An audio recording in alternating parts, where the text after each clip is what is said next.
We are continuing our conversation with Dr. Brett Carver at the Lahoma Field Day. Brett, let's talk about some varieties you may look at releasing later this year, and they have a common theme, which is Gallagher. Oh, absolutely, and everybody's familiar with Gallagher by now. We want to continue that Gallagher legacy, but improve upon it in terms of yieldability, but also introduce now a new component that I think will influence and contribute to the food industry. Think about the way we buy bread products.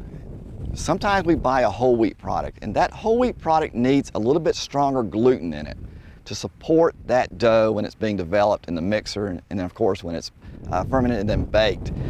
We don't have quite that level of strength. Sometimes the bakers will bring in hard-red spring wheat to give that extra push it needs to make it through that rigorous process, particularly in a whole wheat product.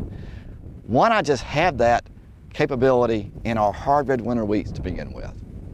And it is present in some other wheats, but very, very rare. We just don't have it in Oklahoma. That's what we're looking at today now. This is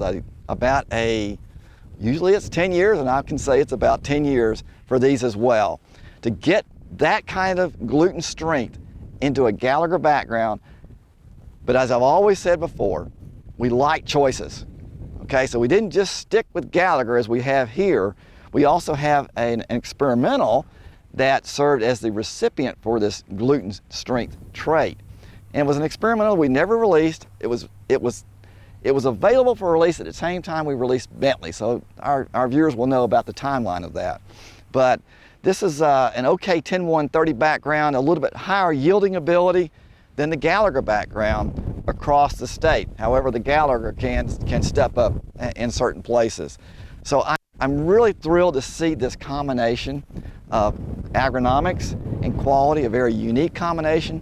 It is so unique that these will be classified in terms of their gluten strength similar to some of the Canadian extra strong wheats, and that's just almost unheard of in the U.S. And I think that's going to be a welcome product in our bread industry. And the industry, it sounds like, is asking for it, needs it, and wants these more innovative type of products to work with. That's right, and now they have a little bit closer direct access to the genetics instead of having to bring it in really from another country.